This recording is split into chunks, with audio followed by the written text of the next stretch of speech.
3차 시 시작하겠습니다. 3차 시에 지금 채팅창에 올라온 질문이 2개가 있는데요. 한 분이 2가지 올리셨네요. 첫 번째 문제는 학습지에 개념과 원리 탐구하기 6 이렇게 뒤에 부등식의 성질과 같이 그 수업에서 다룰 내용을 함께 적고 있는데 적지 않는 것이 좋을까요? 라고 했습니다. 올려주신 전수정 선생님은 어떻게 생각하세요? 이렇게 질문한 이유가 뭐죠? 일단 그 책에서는 안 써 있어서 그 의도가 있으신 것 같기는 한데, 네, 또 같이 수업하는 선생님이랑 그 전에 의논할 때는 뭐 적었으면 좋겠다고 해서 하기는 했어요. 네, 아이들이 학습지를 이렇게 작성할 때 잘 모르는 부분을 그 제목을 보고 힌트를 얻어서 이렇게 답을 적기도 하더라고요. 네, 그래서 좀 과정에서 뭔가를 찾는 것보다는 음, 그 애들 나름대로의 눈치가 또 빠른 녀석들은 위에 있는 걸 네, 보고 네, 이래서 이거죠 이렇게 하는데, 그게 괜찮을지 아예 비우고 더 네. 좀 집중해서 해야 되게 할지를 살짝 고민을 해봤습니다. 이제 지금 말씀 정확히 하셨는데, 그래서 결론은 쓰는 게 좋겠다, 안 쓰는 게 좋겠다. 그 작가의 의도는 안 쓰는 거였겠죠? 예. 혹시 다른 분들 이 부분이 상당히 고민되는 부분인데, 어떻게 생각하세요? 다른 분들은 쓰는 게 좋겠습니까? 안 쓰는 게 좋겠습니까?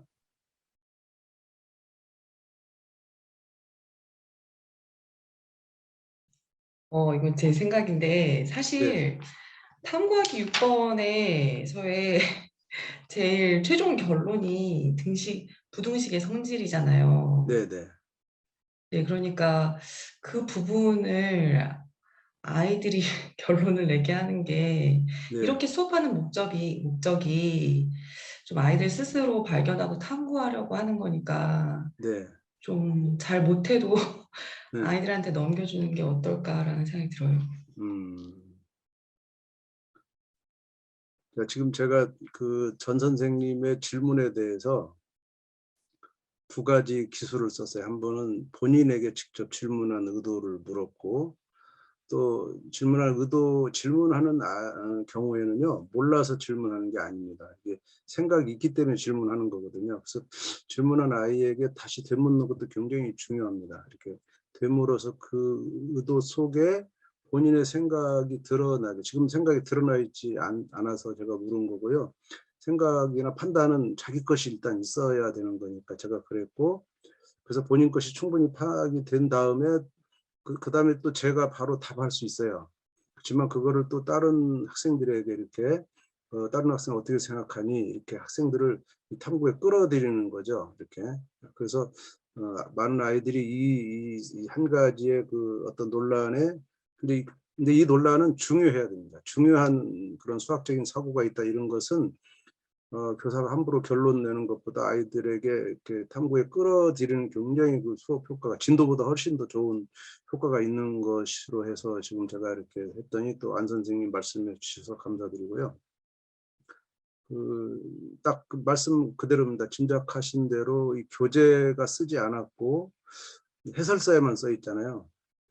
교재는 학생용이기 때문에, 그리고 학생들은요, 명확하게 선생님들이 원하지 않아도 학생들은 선생님 눈치를 항상 이렇게 보는 거죠. 의도를 보는 거죠. 자기 생각을 말하지 않고 답이 될 만한 것을 이렇게 추측해서 생각을 이렇게 어, 좁혀가는 거죠. 우리는 생각이 넓어지기를 바라고 지금 질문을 던졌는데, 이거는 부등식의 성질을 말해야 되겠구나라고 이렇게. 특히 이런 아이들은 어떤 게 문제냐면, 선행한 아이들은 부등식 성질을 알고 있어요. 그러니까 답이 있는 거잖아요. 근데 그런 경우에 또 문제가 되고, 그래서 가급적 이제 그것이 드러나지 않도록 하는 것이 의도고, 교사님 지도서 해설서에만 이걸 넣었다는 그 의도를 좀 이해하시면 되고요. 더불어 이제 덧붙이면, 선생님 활동지 보면요, 꼭 학습 목표를 명시적으로 쓰시는 분들이 있어요.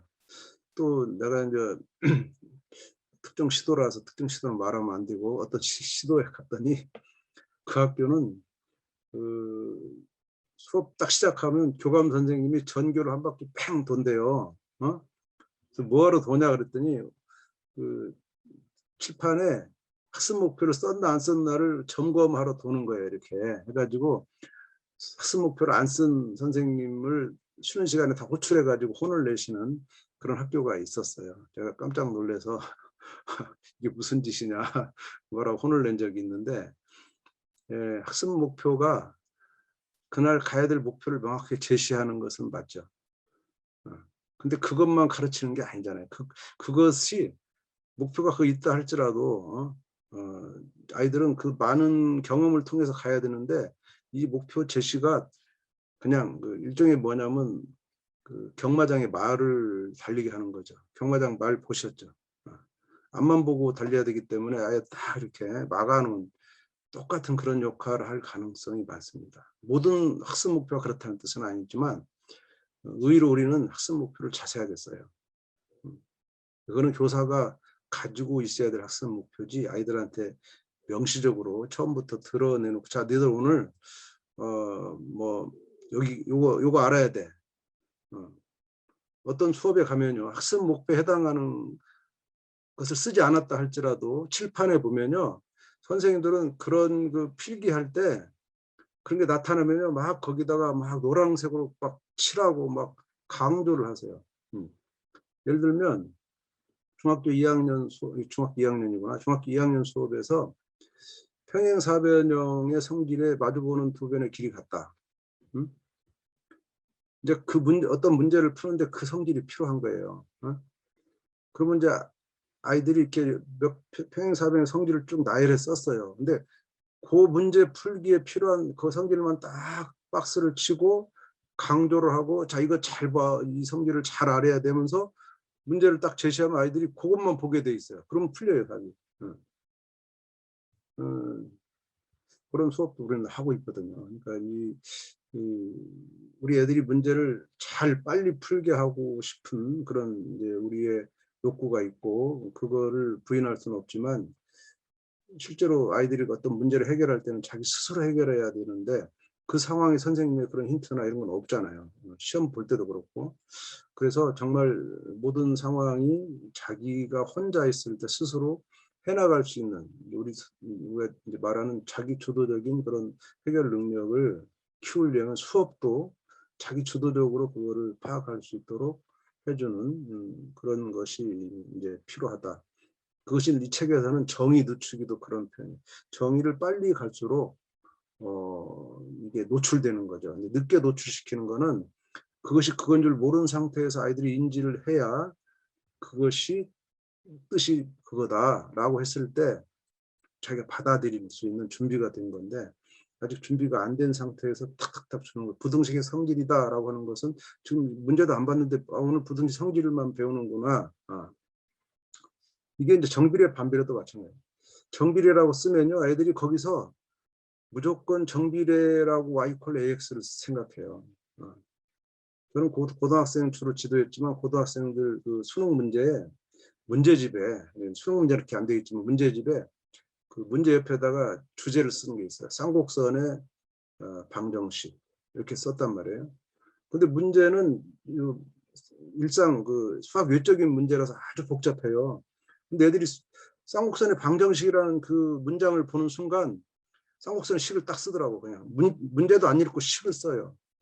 그럼 결국 A, B를 구하면 돼. 쌍곡선의 A제곱분 X제곱 빼기 B제곱분 Y제곱은 1이다라는 식을 써놓고 A와 B만 구하면 된다. 그러면 조건이 두 개만 있으면 돼요. 그럼 거기서 나온 수치를 그냥 여기다 X, Y다 집어넣어서 A, B만 구하면 되는 거니까 그것이 왜 쌍곡선에 해당되는 건지 그 주어진 조건이 이제 쌍곡선의 정의에 맞는 건지를 판단하지 않아요.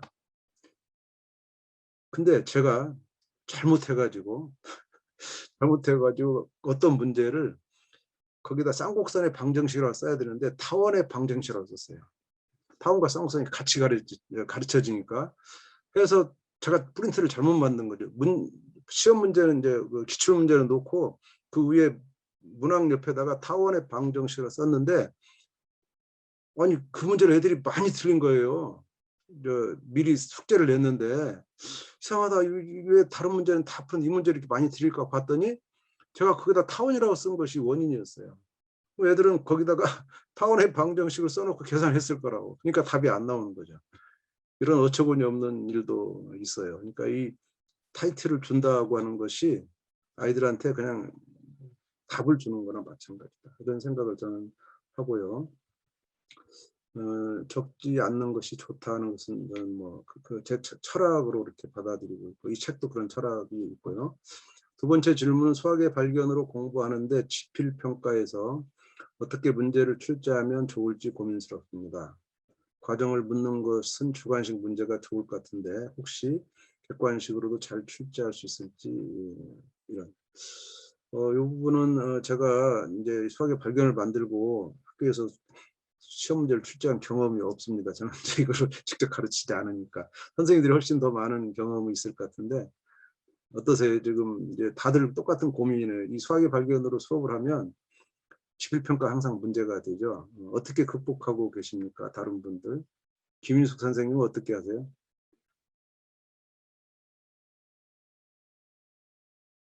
음소거 해제하시고. 네, 아니 저도 지금 전수정 선생님과 같이 근무하고 같은 학년을 하고 있거든요. 하안중학교? 예, 예. 네, 그래서 저도 이 책으로 처음으로 하는 거랑 같이 아. 고민이에요. 호암중학교 손희승 선생님 어떠세요?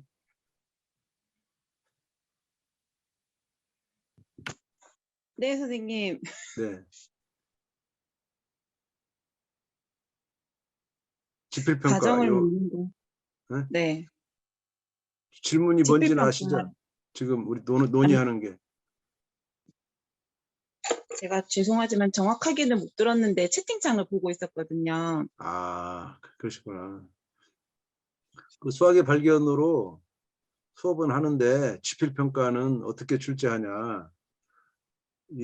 저희는 네, 같이 하는 동학년 선생님을 제가 수학의 발견으로 수업을 하자고 말씀을 드려서 네. 작년에는 3학년을 하고 올해는 이제 2학년을 진행하고 1학년도 1시간씩 들어가는데 작년 3학년도 이제 지필평가에서 이제 몇 프로의 비중, 한 20%, 30% 정도의 비중을 두고 출제를 했어요. 왜냐하면 이 수학의 발견을 가지고 학습지도 나가고 가리키는데 이게 시험에 안 낸다면 애들이 중요시 안 할 것 같아서 발문을 하든지 이렇게 실제로 했던 거는 조금 그러니까 숫자나 뭐 이렇게 변경을 해가지고 그러니까 지필평가를 냈었거든요. 소수령 평가로.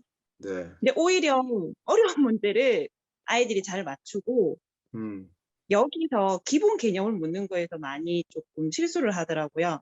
네. 그래서 이제 지금 2학년도 이제 하는 문제에서 지금 이제 1차 고사를 쳤는데 거기서도 시험 문제를 2학년을 냈었거든요. 근데 네. 이제 2학년은 이제 시험이라는 것도 처음이고, 그러니까 한 번도 지필평가를 쳐보지 않았잖아요. 자유학년제 때문에. 그러네요. 그래서 시간 안에 문제 푸는 연습도 제대로 안 되어 있었고, 답안지를 제출을 하지 않는다고 했음에도 불구하고 시험지에도 답을 작성을 다 하고 시간 안에 답지를 못 써가지고 점수를 엄청 낮게 받는 친구들도 있었거든요. 네네.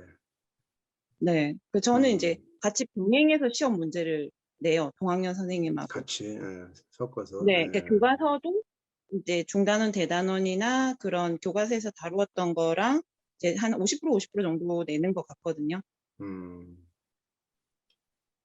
국 선생님은 지금 평가팀 또 세미나 하고 계신데 국 선생님 의견 어떻습니까? 좀 조언해 주실 거 있나요? 네. 대부분 수학의 발견에 있는 문제들이 서술형으로 그 과정을 묻는 문제들이 많아서 네. 객관식으로 이거를 출제를 하려면 할 수는 있겠죠. 근데 좀 약간 어색한 부분이 있고 학교에서 객관식 문제를 몇 % 이상 내라는 그런 지침이 있나요? 그런 거 없죠? 저희 지침은 없는데 네. 학교 분위기가 객관식 100% 분위기거든요. 어이구 저런. 100%예요? 네, 수행 평가로 하고 객관식은 그렇게 되니까 막 채점을 왠지 빨리 해서 넘겨줘야 성적 처리에 이상이 없을 것 같은 압박감이 좀 생겨서 이게 네. 이제 위에 김민숙 선생님이랑 같이 2학년을 하고 있는데 이번에 시험 문제를 저희는 1차 고사는 안 하고 이제 2차 고사만 하거든요. 그래서 네. 시험 문제를 처음으로 이제 내야 되는데 우리가 이제 소수령 문제를 한번 내볼까 어쩔까를 둘이서 살짝 고민을 하면서 학교 분위기도 있고 이래서 네, 고민스러워요. 그렇다면은 100%로 낸다는 거는 채점의 그 효율성 때문에 그런 거잖아요.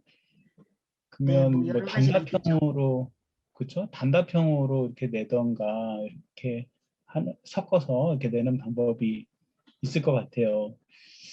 근데 뭐 사실 이 객관식이 장기적으로 봤을 때는 사라지고 서술형으로 이렇게 가야 될 텐데 아직 저도 학교에서 문제를 이렇게 내본 적이 없어서 잘 뭐라 말씀을 드려야 될지. 지역의 손희승 선생님이 그랬네요. 경남은 서술형 100으로도 가능해서 서술 100%. 이 지역마다 다르군요. 지역마다 다르네요. 네. 학교 분위기마다 좀 다른 것 같아요. 네. 제가 알고 있는 다른 쪽에서는 이제 예전에는 서술형 100으로도 내긴 했었거든요. 그게 좀 바람이 부는 것 같기도 하고 그리고 좀 그거에 대해서 고민을 좀 많이 하고 하는 학교들은 서술형을 좀 많이 내시는데 여기는 좀 빨리 처리하는 분위기, 좀 편리하게 이런 걸 더 관점을 두고 있는 것 같아요. 네. 그렇군요.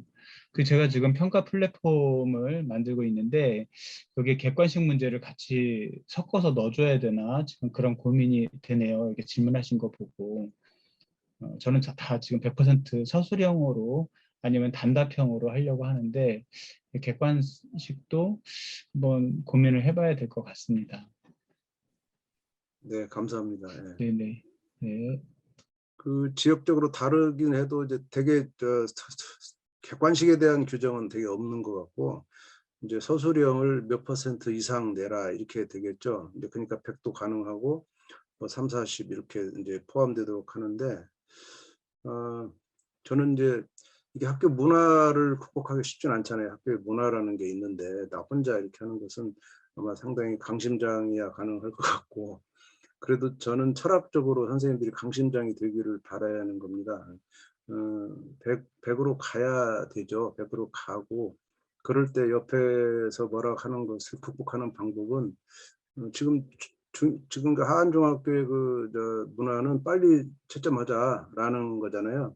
서술형 내고 빨리 채점하는 방법이죠. 이제 출제한 그 시험 보는 날밤을 새서라도 하루 만에 컴퓨터와 똑같은 시간 안에 계산해 내는 답을 내는 방법으로 해결하는 것이 문화를 극복할 수 있는데 이게 왜냐하면요. 이제 선생님들에 따라서는 이것을 객관식으로 내서 오지선다로 해가지고 출제했을 때 아이들이 이렇게 점수는 빨리 내겠지만 그 수학 공부하는 버릇을 이제 망칠 수 있고 또 수학을 깊이 있게 공부하지 않을 수 있고 뭐 여러 가지 이제 그런 교육적인 소신 때문에 죽어도 나는 서술형을 내야 되겠다 그런 분들이 꽤 많아졌어요. 그래서 100%로 하되 문항 개수를 뭐 많이 하는 게 아닙니다. 한 8개 정도 이렇게 8개 그럼 뭐 하나에 배점이 막 10점 넘어가는데 어떡하냐 하는데 그 문항 그러니까 그래서 문항이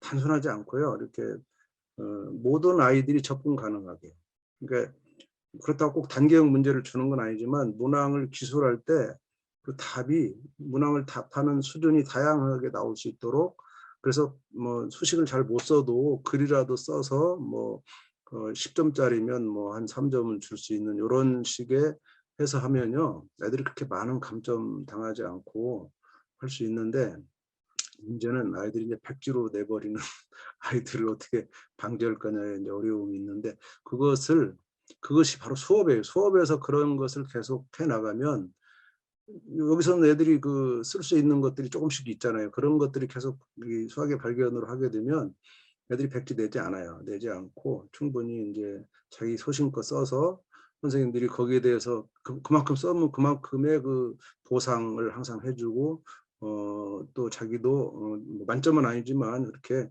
상당히 해나가고 있다는 것을 인식하게 하는 수업에서의 그것이 바로 평가로 또 이어지는 좋은 이제 연결이 되지 않을까 생각하는데, 그 부분은 이제 아직 우리나라의 평가 문화가 뭐 수능도 다 오지선다고 뭐 이렇게 하다 보니까 학교 문화가 이제 그것을 극복하기 어려운 부분이 저는 있다고 생각을 하고요. 언젠가는 이제 100% 서술로 가야 된다. 100% 서술로 갔을 때는요, 여러 가지 문제가 있긴 해요. 일단 채점 시간이 많이 걸리죠. 그뿐만 아니라 이제 이게 약간 서술에 논술이 끼면 답안 채점 기준이 선생님마다 달라서 객관성에 대해서 좀 문제를 삼는데, 그건 당연히 어느 나라 다 생깁니다. 선진국도 다 생기는 걸로 인정을 해요. 그렇지만 그래도 객관식으로 인한 폐해, 객관식의 폐해는 다 아시잖아요. 그거를 막을 수 있다는 것 때문에 이런 약간의 공정성에 어려움이 있어도 그것을 격차를 줄이는 방향으로 노력을 해, 채점 격차를 줄이는 방향으로 노력해야지, 채점이 아주 그냥 편하고 이렇게 그냥 공정하다고 느끼는 그냥 오지선다로 컴퓨터 채점하는 것은 교육을 이제 좀 망친다, 이런 생각을 많이 하는 것 같아요. 우리도 그런 생각으로 채점이 상당히 중요하거든요. 평가가 중요하죠. 왜냐하면 수업하고 이제 일치를 해야 되니까 그 부분을 좀 고민했으면 좋겠고요.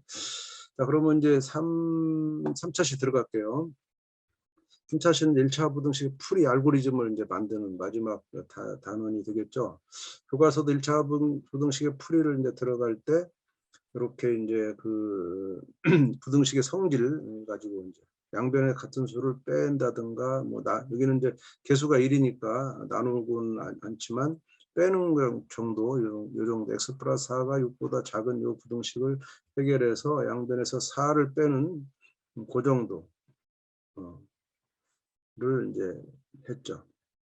그래서 우변을 이건 조금 문제가 있네요. 이거는 1차 현재 요거는요, 부등식을 풀기 위한 것이 아니고, 교과서를 보니까 1차 부등식을 정의하기 위해서 이 활동을 했더라고요.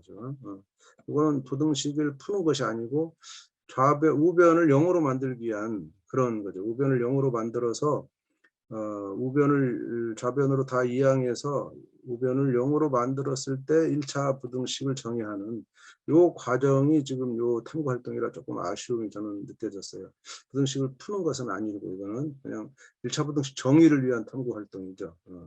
이렇게 지금 교과서가 주어져 있고, 풀이는 따로 이제 주어져 있는데, 풀이는 이렇게 전형적으로 이제 1차 부등식을 주고 좌변, 우변, 미지수는 좌변, 상수항 우변으로 이항하고 동량 정리하고 이제 나누어서 한다. 여기서도 좀 아쉬운 거는 예시가 이제 양수로 나누는 이런 예시보다는 음수로 나누어서 부등호가 바뀌는 걸 좀 경험하게 해야 되는데, 단순하게 등식과 똑같은 것을 준 건 좀 아쉽지만 어쨌든 이런 풀이가 주어져 있고요. 우리 수학의 발견에서는 1차 부등식과 1차 방정식의 풀이를 동시에 줬어요. 부등식을 딱 보면 아까 봤던 부등식 탐구하기 3번에 나온 그 부등식을 계속 연결해서 지금 보는 겁니다. 아까 그 부등식은 어떻게 풀었는가를 애들이 생각하고, 대입하는 과정과 경계선을 찾는, 기준을 찾는 거기까지가 아이들한테 학습이 되어 있는 거고, 이것을 알고리즘적으로 푸는 것은 이제 여기서 처음 경험하는데, 그때 그 푸는 과정을 등식하고 이 선영이의 방법과 윤회의 방법을 썼는데, 선영이는 등호로 바꿔버렸어요. 이거는 애들이 경험했습니다. 아까 거기서도 기준점을 찾기 위해서는 등호를 연결한 것을 어디서 했냐면, 요 부등식에 탐구하기 3번서도 했지만, 그 다음에 소연이와 소은이가 달려갈 때 만나는 지점을 구할 때도 등호를 썼어요. 그런 경험을 앞에 시킨 거는 바로 이 탐구하기 8번으로 아이들이 연결시킬 수 있도록 쭉 연결하는 그런 과정으로 여러분 보시면 됩니다. 수학의 발견의 과제들은 앞에서 쓴 식과 그 기술이 그대로 뒤에 연결되는 그런 것을 최대한 엮으려고 노력한 것을 이해하셔야 되고, 그래서 등호로 바꾸는 것을 새삼스럽게 느끼지 않도록 하고, 방정식으로 만들어지면 해를 구해서 그걸 기준으로 어떤 큰 거, 작은 거를 찾아서 이렇게, 이거는 이제 이 기술은 사실은 고등학교 부등식의 영역에서 썼던 기술인데 여기 중학교에서도 이렇게 쓸 수 있다는 것을 이제 하는 거죠. 그래서 결국 x가 마이너스 1보다 큰 것이 다 해가 된다라는 그 아까 나만의 방법에 나온 것을 한번 사용한 거고요. 근데 요거는 애들이 경험했다 이렇게 보는 거고요. 요거는 새로운 겁니다. 부등식의 성질이라는 걸 이용하는 것은 이제 처음 다루는 이런 거고요. 성질을 이용해서 좌변, 우변에서 이렇게 해서 등량 정리해가지고 양변을 음수로 나누는 경험을 통해서 부등호의 방향이 바뀐다. 그래서 이런 해를 구한다. 저희가 일부러 이 음수가 나오게 했다는 것을 처음부터 의도한 거고요. 그래서 부등호의 방향이 바뀌는 것을 경험해야만 이것이 등식과 부등식의 차이를 아이들이 느낄 수 있다라고 이제 생각한 겁니다. 그래서 이것을 해보고 이걸 보고 아이들이 1차 방정식 왼쪽의 풀이와 1차 부등 풀이 방법을 비교하고 공통점과 차이점을 이제 어떻게 설명할 건가 예상 답안을 보시면 충분히 이해할 수 있을 거고요. 탐구하기 8은 의도가 이제 부등식의 풀이를 방정식 풀이와 연결해서 알고리즘화하는 것이 목적입니다. 목적. 마지막 과정이라 보시면 되고 그래서 비교해 가지고 무엇이 다르고 같은지 생각해 보도록 하는 시간 그리고 부등식의 성질을 어떻게 풀이에 적용할 건지 그러니까 이 풀이라는 것은 갑자기 나타난 게 아니라 성질을 통해서 나타난 거다. 근데 이 성질은 또 갑자기 나타난 게 아니라 등식의 성질에서 부등식이라는 것의 차이를 가지고 나타난 거다. 여기 차이라는 것은 음수라는 것이고 음수를 곱하거나 나눌 때 차이가 있다는 거다. 이런 식으로 아이들이 이 전체적으로 수학 개념을 연결해서 받아들일 수 있는 구조가 여기에 가장 핵심적인 활동이고 그것을 느끼게 하는 것이 우리의 지도가 되겠죠. 예상 답안에서 보시면 이제 아이들은 여러 가지 그 신형의 방법과 윤회의 방법에 대해서 이렇게 누가 옳은지 사실은 둘 다 옳아요. 근데 앞에 다른 그 문제들 보면요. 하나는 옳고 하나는 그런 게 많이 있거든요. 그러니까 아이들이 여기서 상당히 고민했어요. 나는 신형의 방법이 옳다라고 생각한 아이는 윤회의 방법이 틀려야 되는데 이것도 틀린 게 없는 거예요. 그래서 자기가 둘 다 옳다고 답을 못 쓰고 망설이는 아이가 분명히 존재합니다. 수학의 발견은 그런 의외의 답을 많이 써놨어요. 어떤 문제는 답이 한 개도 없어요. 답이 한 개도 없는데 답을 구해라 이렇게 해서 일반적으로 틀렸다고 하시는 선생님도 계시지만 답이 없다는 것도 답이에요. 답이 없는 걸 아는 게 답이라는 거죠. 반드시 이 중에 하나가 답이 있어야 된다. 그건 아니거든요. 또 여기처럼 다 옳아요. 틀린 게 없어요. 그것도 애들이 판단할 수 있는 능력이 있어야 되기 때문에 이렇게 아이들의 사고를 딱 답이 하나뿐이라는 사고로 가두지 않았고 모두 다 답이 될 수도 있고 모두 다 답이 안 될 수도 있는 상황을 마음껏 열어놓고 의도적으로 그렇게 했습니다. 의도적으로. 그런 식으로 아이들이 이해하면 좋겠고요. 1차 부등식은 1차 방정식과 달리 이때 부등호 방향이 바뀐다. 근데 이항하는 것은 똑같이 하더라. 이항이란 말은 덧셈이나 뺄셈만 하는 거니까 절대로 이제 방정식이나 부등식이 다를 이유가 없죠. 근데 아이들 중에는 이 이항의 개념이 곱셈이나 나눗셈도 이항이라고 보는 숫자가 옮겨가는 거니까 그렇게 보는 아이들은 좀 잡아주셔야 됩니다. 그걸 이항으로 보는 그런 예는 1학년 책에 자세히 이제 나와 있고요. 수업 노하우를 보시면 첫 번째 1번 활동은 1차 방정식과 부등식 풀이를 연결시키는 활동이다. 이제 꼭 그걸 구분하기보다는 식의 특징을 이용해서 구할 수 있도록 방정식은 이렇게 풀고 부등식은 이렇게 푸는 특징대로 둘 다 옳은 풀이를 준 이유는 틀린 부분에 집중하기보다는 비교하는 데 목적이 있었다라는 거 이해하시면 될 것 같습니다. 그 다음에 이제 노하우 뒤쪽으로 가보면은 216쪽이죠. 학생들의 답이 특히 2번에서는 다양할 수 있습니다. 다음과 같이 표현하는 아이들이 있는데 이 아이들은 이제 정형적인 교과서적인 표현을 하는 것이 아니고 이렇게 비정형적인 그런 표현을 많이 쓰죠.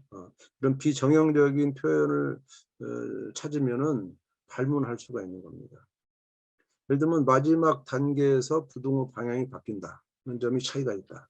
등식은 안 바뀌는데 이렇게 할 때 이 마지막 단계가 뭐냐. 그리고 왜 바뀌냐. 이런 질문을 항상 던지시면 좋을 것 같고요. 그러니까 지금 여기에 준 이런 예는요. 오관행이라는 책에서 보면은 학생들의 반응을 예상하고 거기에 뭐를 질문을 던질 거냐. 그러면 그 학생이 좀 더 깊이 있는 사고를 할 수 있는 그런 질문들이죠. 여기서 부등호 방향이 바뀐다는 단순한 말에 왜 바뀌었는가. 마지막 단계가 뭔가. 이렇게 아이들의 그 말, 이런 것을 이제 조금 더 그 전문적인 용어로는 재성이라고 합니다. 재성. 한문이죠. 재성. 다시란 말이고 이 소리성자, 영어로 리보이싱, 리보이스. 다시 교사가 아이의 말을 그대로 받아서 다시 반복하는 거죠. 마지막 단계, 부등호 방향이 바뀐다. 이렇게 말하는 것은 아이의 저작권을 인정해 주는 거예요. 그렇지만 그것을 수학적으로 좀 더 그 세련된 표현으로 바꾸려는 질문이죠. 그럴 때 쓰는 기술을 재성이라고 합니다. 똑같이 교사가 반복해주는 리보이스, 다시 해주는 거예요. 그러면서 거기에 그 질문을 넣으면 아이가 이 재성을 통해서 자기 생각을 좀 더 수학적 용어를 쓰고 수학적인 의사소통을 가능하게 하는 그런 수준으로 이제 올라가는 거죠. 마지막 단계 이런 거. 또 1차 방정식은 미지수 해가 수로 나타나는데 1차 부등식은 x의 범위로 나타난다. 그래서 본인 스스로 여기다 물음표를 쳤어요. 그다음에 x의 개수가 음수일 때는 등호를 썼죠. x 개수가 음수일 때는 부등호 방향 이런 말을 막 씁니다. 애들은. 그때 이제 이렇게 표현했지만 좀 더 특히 이런 물음표를 쳤다는 거냐 본인도 좀 자신 없다 이런 거죠. 그럴 때 한 번 더 던져줘서 이 방정식 부등식 해 개수 차이가 표현에 어떤 관계가 있을까? 그것을 얘가 x의 범위라고 그랬는데 그게 이제 무슨 뜻인가를 한 번 더 관계라는 것을 한번 쳐볼 수도 있고요. 요 표현에서 보면 성립한다, 성립하지 않는다 이런 말이 애들한테 굉장히 어려운 말인데 얘가 쓰고 있어요. 그래서 이 성립한다, 성립하지 않는다는 뜻이 뭐냐를 한 번 더 그대로 물어주는 거. 그 말은 이제 그것이 들어갔을 때 참이 된다라는 말로 다시 또 바꿀 수 있겠죠. 이렇게 이런 그 질문을 통해서 애들이 부등 성질을 이용해서 해를 구할 때 암기하는 것이 아니라 그 원리를 이해할 수 있는 질문이 된다. 이렇게 이제 이해하시면 되겠죠. 자, 그럼 그 다음 과제로 넘어갈게요. 1차 부등식의 활용입니다. 1차 부등 활용은 이제 교육과정에서도 다룰 수 있도록 했고요. 활용하는 것이 교육과정 성취 기준에 있기 때문에 교과서도 활용을 이렇게 명시적으로 다루고 있고요. 활용 문제는 이렇게 푼다 해서 문제 뜻을 파악하고 구하려는 것을 X로 놓는다. 부등식을 세우고 풀고 확인한다. 이 1, 2, 3단계 확인까지 보면 뭐가 생각나십니까? 1차 방정식의 풀이, 1차 방정식 활용이 생각나죠. 그때는 똑같습니다. 다만 여기 1차 방정식을 세운다, 1차 방정식을 푼다 라는 말만 다르죠.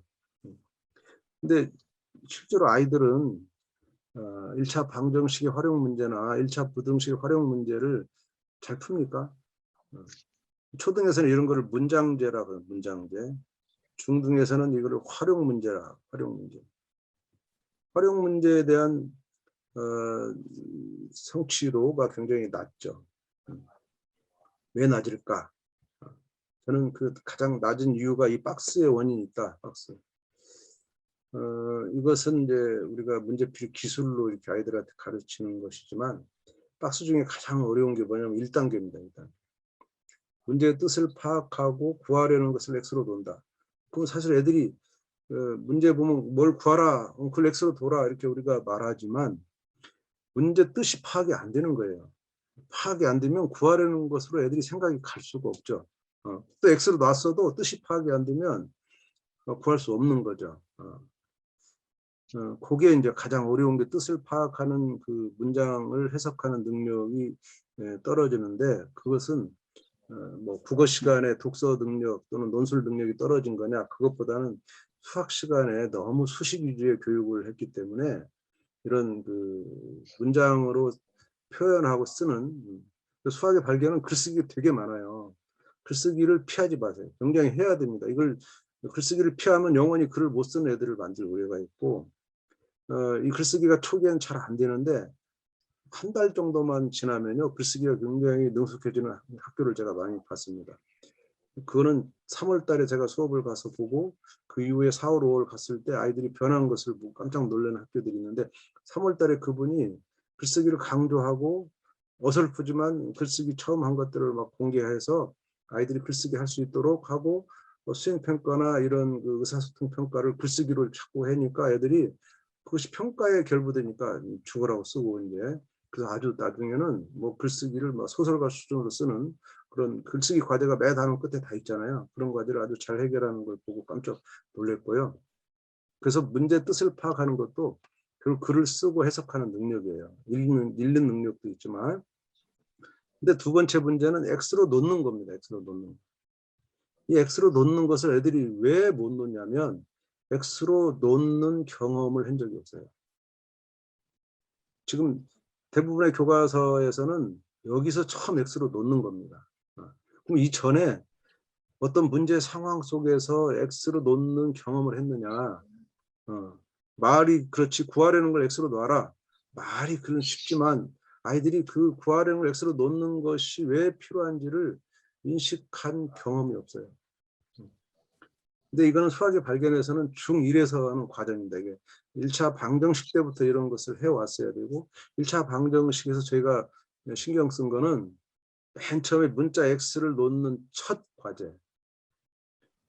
중학교 1학년에서는 정수와 유리수의 사칙 계산 바로 그 다음에 이루어지는 문자식의 계산 그때 X를 가지고 식을 만드는 그 과정을 정교하게 겪지 않으면 아이들한테 이 문자 X를 놓는 경험이 전혀 생기지 않는다는 것을 많은 연구자들이 발견해서 그것을 강조하고 있는데 아직 우리 교과서는 그 수준에 이르지 못했어요. 우리나라 검정 교과서는 그 수학의 발견을 그걸 아주 정교하게 설계해서 X로 가는 것이 상당히 어렵다. 아까 그 부등식 처음에 똑같은 과정을 했습니다. 애들이 문장으로 먼저 문장을 읽습니다. 그거로 문장에서 어떤 관계를 표현해요. 문장으로 표현합니다.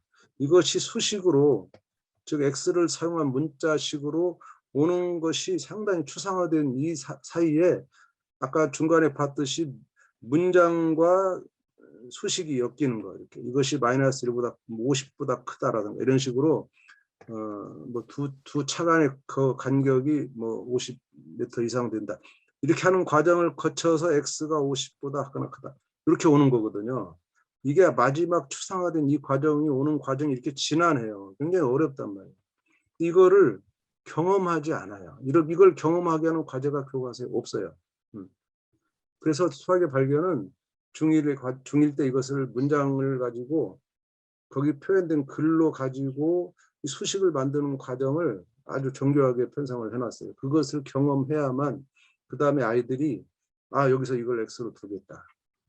X로 둬야만 문제를 해결할 수 있다. X로 둬야만 편리하다란 말을 애들 입에서 경험해야지 책이 너들 X를 사용해서 수식으로 나타내면 편리하단다 라고 하는 것이 먹히지 않는다는 거죠. 그런 지식이 주입이 되지 않는다는 거죠. 그래서 이 교과서가 이렇게 강조해서 1단계에서 이걸 구하려는 걸 X로 둬라 할 때 그 X로 두는 것을 못 찾아요. 그나마 문장제는 뭘 구하라고 말이 돼 있어요. 그래서 그걸 X로 두지만 문장제가 아닌 일반 수학 문제에서는 애들이 X를 둬야죠. 예를 들면 뭐 1차 함수 그래프를 구할 때 뭐 기울기를 뭐 A로 둔다든가 이런 기울기를 A로 둔다는 것을 책에 그 문제 속에 명시적으로 주지 않으면 그 A를 기울기로 두는 자체가 그 문제를 푸는데 걸림돌이 되는 거죠. 그런 그 문자를 세팅하는 과정, 문자를 거기다가 써야 되는 문자를 설정하는 과정이 우리 교육에서 빠져 있는 겁니다. 그래서 1차 부등식 활용 문제 풀 때도 어려움이 발생하는 거죠. 자, 그럼 이제 수학의 발견으로 갈게요. 수학의 발견에서는 이제 탐구하기 9번이 수학의 활용 문제인데 활용 문제가 2개 있습니다. 그 중에서 탐구하기 9번만 우리가 다루겠는데 이거는 이제 공원의 매표소에서 흔히 일어날 수 있는 단체표에 관한 거죠. 개인은 3만 원인데 단체는 2만 5천 원이다. 근데 20명 이상이다. 그래서 그런 상황을 만들었습니다. 20명 이상 돼야 되는데 표를 사서 가자. 그런데 애들이 몇 명이냐? 14명이다. 이럴 때 20명 단체표와 14명 개인표 사이의 관계. 14명은 얼마냐? 개인표는 3만 원씩이니까 42만 원이 들어가는데, 그렇죠? 근데 만약에 20명 단체표를 최소로 사도 2만 5천 원씩이니까 50만 원이 들어간다. 이 상황에서는 당연히 개인표를 사는 게 유리하다. 이런 판단은 이제 금방 하겠죠. 이건 이제 기본적으로 가는 거죠. 근데 여기에 이제 2번이 핵심인데, 뒤늦게 친구들 몇 명이 더 왔다. 이 몇 명이라는 게 이제 애들이 이걸 X로 표현할 수 있느냐. 그런데 사실 놀라운 건요. 중학교 수준에서 1차 방정식이나 1차 부등식의 활용 문제에서 X가 필요 없는, X를 쓰지 않아도 풀리는 문제가 다 돼. 이 문제도 X 필요 없어요. 정확히 말하면 필요 없어요.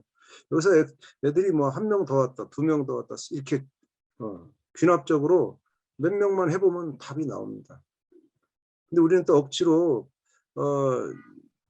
X를 안 쓰면 또 감점한다든가 그러시는 분들이 있는데, 제발 안 그랬으면 좋겠고, 애들의 가진 능력으로 이 문제를 해결하면 몇 명 더 왔을 때 단체표가 유리하냐 이렇게 물었다면 아이들이 1명, 2명, 3명 해가지고 할 수도 있고, 좋은 아이디어가 더 많아요. X를 쓰면요, 사실 아이디어는 없어지는 겁니다. X를 쓰면 수식으로 들어가면 멍청해지는 거죠. 그냥 대수적으로 성질을 써버리면 답이 나오는데, 맥락을 살리려면 사실은 X보다는 안 쓰는 게, 문자를 안 쓰는 게 훨씬 더 아이들한테 더 많은 창의력을 요구하죠. 그러니까 이 가장 창의력 있는 거는 이게 8만 원 차이라는 거다. 42만 원과 50만 원 사이 8만 원 차이기 때문에 8만 원은 3만 원으로 계산하면 3명분이 안 되는 거죠. 그러니까 2명까지 올 때는 개인표가 유리하고 3명이 이제 넘어가면 8만 원보다 더 많이 들어가는 거니까 그때부터는 단체표가 유리하다. 이렇게 애들은 할 수 있어요. 나는 그 답이 가장 최고의 답이라고 봐요. 여기서 애들이 차이를 나눠서 나누기 3만, 8만 원 나누기 3 하면 2점 얼마? 3분의 8이죠. 3분의 8명. 해답도 3분의 8이에요. 결국 X로 놔도 3분의 8이 나옵니다. 경계선이. 그거를 X 안 놔도 구할 수 있거든요. 이것이 더 훨씬 더 창의적인 답이고, 이 50만 원과 42만 원의 차이를 극복할 수 있는 방안을 세웠다는 것이 굉장히 좋은 아이디어인데, 어쨌든 수식을 쓰려면 X를 써야 되고요. 그래서 X명이 더 왔을 때 어떻게 이제 하느냐, 부등식을 만드는 게 여기에 목적이긴 하지만 아이들은 안 만들 수도 있다는 걸 염두에 두셔야 됩니다. 그러면 이제 해설서로 가서 해설서 활용 문제 어떻게 푸는 것이 부등식으로 표현해서 묻는 것이 목적이긴 합니다. 해설서의 탐구 의도는. 그렇게 안 할 수도 있다는 걸 염두에 두시고, 예상 답안 간단하게 1번은 간단하게 넘어갈 수 있겠죠. 아이들은 상당히 이제 다양한 답을 쓰는 거 대개 보면 이렇게 지금 우리의 원하는 답이 아닌 수식을 쓰지 않고 그냥 3명 오면 단체표가 유리하다. 틀리지 않았어요. 이거 감점할 수 없습니다. 근데 이때 이제 우리의 목적은 수업이니까 식으로 어떻게 세우면 될까? 식으로 끌고 가는 질문을 해야 되겠죠. 추가로 해서 식을 만들도록 하고요. 또 뭐 답만 이렇게 또 부등식으로 표현하는 학생도 있어요. 사실은 이거는 부등식을 만든 게 아닙니다. 얘는 이렇게 구한 다음에 눈치 빠른 놈이 이거 부등식 문제니까 부등식을 써야 된다라고 해서 답만 이렇게 3명 이상 이렇게 3명 이상을 표현한 거예요. 3명 이상. X로 해서 구한 답이 아니에요. 이게 부등식을 1차 부등식을 만들어서 그 알고리즘을 이용해서 이제 부등식 성질로 푼 게 아니고 자기 사고로 풀고 답만 이렇게 표현한 거예요. 그럴 때도 이제 어떻게 부등식을 어떻게 세우고 원래 부등식이 뭐고 어떻게 해서 이게 나오는가 하면 사실 3이 나오는 게 아니라 3분의 8이 나오거든요. 그런 것도 이제 하고 식을 꼭 세우지 않아도 답을 구할 수 있다는 거, 그런 것을 열어두셔야지 이걸 또 닫아버리면 안 된다는 거고요. 시험 문제 낼 때는 요거를 꼭 부등식을 원하시려면 이제 부등식을 세울 수 있도록 부등식이라는 그 질문을 해야죠. 그것을 X 문자를 사용한 부등식으로 표현해라. 라는 질문을 따로 놓고 그다음에 이제 저는 열었어요. 예. 그래서 그 식을 세우는 것이 목적이냐, 평가 성취 기준을 명확히 세워야 되겠죠. 성취 기준에 나는 1차 부등 활용 문제를 부등식을 세워서 푸는 것이 목적이다. 그러면 거기에 맞게 문제를 내셔야 되고 정확하게 설명을 요구하는 그런 이제 문제가 들어가야 되겠죠. 네. 오늘 네 번째 1학기 마지막 강의를 다 마쳤고요. 2학기 강의는 이제 8월 21일부터 시작합니다. 아마 이보다 먼저 개학하는 학교가 있을 수 있겠지만 그 전에는 광복절이고 막 이래가지고 제가 21일 날로 이렇게 일정을 잡았고 사실은 14일 날 또 제가 다른 연수가 있어가지고 이날로 밀려났는데 그래도 큰 문제는 없겠죠. 9월달 강의에. 조금 여유가 있는데 어떻습니까? 한 학기 이제 우리가 마무리하는 이런 날인데 그동안 4번을 다 참석하신 분도 있고 3번 또는 2번 참석하신 분도 있는데 어땠는지 조금 소감을 좀 나누는 시간 한번 가져볼게요. 제가 화면에 보이는 대로 안경희 선생님 어땠어요? 네. 네, 저는 이런 연수가 있는지 사실 최근에 알아서 네. 오늘 처음 참여한 거고요. 오늘 처음이요? 그렇죠. 네. 그리고 제가 좀 고민이었던 지점은 네. 사실 수업만 하는 게 아니라 수행평가도 하고 수업도 진행하는 거라 한 학기 동안 학습지를 만들면 한 40차시밖에는 못 만들더라고요. 네, 네. 근데 이제 수학의 발견으로 갖고 와서 저도 이제 수업을 하긴 하는데 시간이 너무 많이 부족하다는 생각이 들어서 저는 네. 매 수업 시간마다 누구한테 이렇게 쫓기는 기분으로 그렇죠. 제가 좀 여유가 있어야지 아이들한테도 좀 이렇게 여유 있는 수업이 되는데 제가 되돌아봤을 때 제일 아쉬웠던 점은 제가 일단 여유가 없었던 거. 그래서 다른 선생님들은 어떻게 수업을 하시는지 좀 궁금하기도 했었어요. 아까 선생님 아까 말씀 중에 탐구하기 3번 있죠. 쭉 붙이는 거, 그 과제를 통해서 이제 부등식에 그런 것을 종합적으로 해결하려고 했다는 말씀 제가 기억하는데 그런 거죠. 여기에 탐구 활동들은 이렇게 통합적인 게 많아서 인접 문제와 걸쳐요. 이렇게. 그거를 단계적으로 다 할 수도 있지만 시간이 부족하다면 어느 하나에 집중해도 됩니다. 그리고 나머지 것들은 거기서 다 해결해서 혹시 교육과정상 빠진 게 있다면 그 부분만 조금 강의식으로 갈 수 있어요. 그러니까 귀중한 과제, 핵심적인 과제를 찾고 이렇게 거기에 집중할 때는 확실하게 해서 아이들이 이해를 거기서 딱 완벽하게 해내면 많은 부분은 강의로 갈 수 있습니다. 그렇게 시간 좀 조절하시면 여유가 있지 않을까. 여기 있는 거 탐구하기 10개인데 10개를 다 하려고 하지 마세요. 그런 강약 조절을 좀 하시고요. 전수정 선생님 어떠세요? 예. 어땠나요? 네. 올해 이제 함수 먼저 하고 이제 방정식 진도 쭉 나가고 있거든요. 저희도 합수 김희숙 먼저 선생님이랑 하셨어요? 같이 예, 용기 있게. 김희숙 선생님이랑 같이 이렇게 하면서 저희 진도가 시험 치기 전에 나가야 되는데 지금 진도가 쫓겨서 뭐를 뺄 것인가를 지금 둘이를 의논을 좀 시험 치기 전에 뭐 한두 시간 정도의 여유가 있어야 늦은 반도 있고 하니까 네, 그것 그렇죠. 때문에 조금 더 고민해야 되고요. 근데 함수하고 이제 방정식 하니까 애들 함수 그래프 그리는 것에 대해서 계속 복습을 해줄 수 있고 다시 해줄 수 있고 하니까 애들이 와 그래프는 정말 잘 그리는구나. 점 2개 찍어놓고 나머지는 그 2점의 관계만 파악하면 일직선이 어차피 될 거니까 2점의 관계만 파악하면 순서상 많이 안 구하고 점을 툭툭툭툭 찍어서 그냥 그래프를 쫙 잘 그리더라고요. 예. 잘 못하는 애들도. 그래서 그래프는 하나 잘 그려서 정말 다행이다 이렇게 생각하고 있어요. 그거 엄청난 겁니다. 제가 이번 주에 이제 서울에 있는 한 중3 수업을 보러 갔어요. 지금 2차 함수 배우더라고요. 그 학교 서울에서 가장 낮은 수준의 학교고요. 뭐 어디 지역 말하면 다 아니까. 그다음에 그 학교에서 그 반이 또 제일 낮대요. 공개 수업한 반이 제가 보러.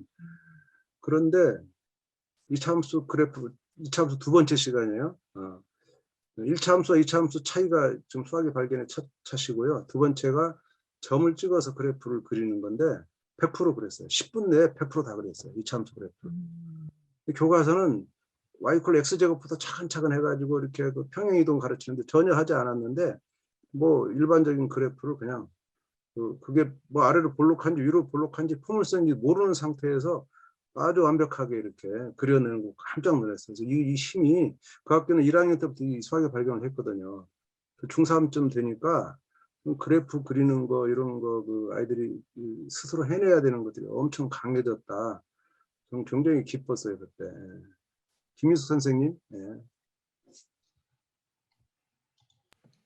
네, 저도 처음 이 교재로 하자고 했을 때 어떻게 해야 될지 좀 막막했는데 이런 시간이 주어져서 그래도 어느 정도 맥락을 갖고 했고 하면서 시간은 쫓기는 거 제외하고는 괜찮았어요. 예. 시간 문제 계속 걸리는군요. 이지선 네, 선생님 시간이. 영어로 지선 리 쓰셨는데 제이 딱 나타나시는 거. 예.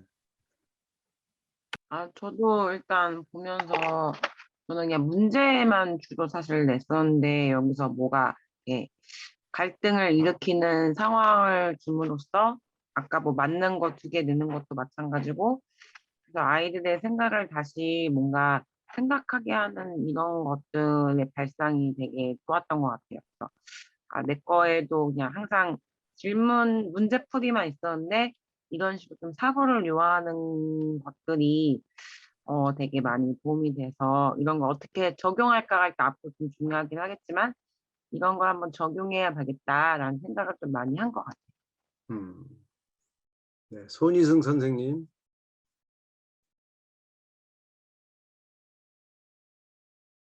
포함중학교 손희승 선생님. 아까 발언하셨는데 윤선영 선생님.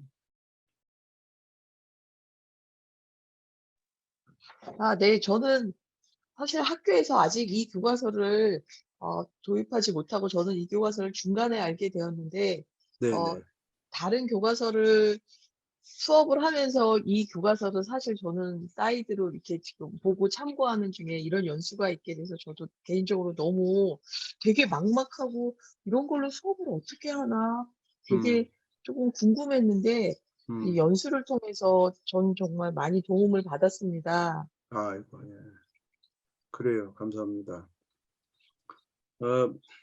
이제 몇 달 쉬고요. 8월 달에 뵙는 거니까. 저는 좀 여러분들은 모시겠지만 저는 좀 쉬고 8월 달에 뵙도록 하겠습니다. 지난 4달 동안 고생 많이 하셨고요. 8월 달에 또 건강한 모습으로 뵐 수 있도록 하겠습니다. 감사합니다. 네. 안녕히 계세요. 네, 수고하셨습니다. 네.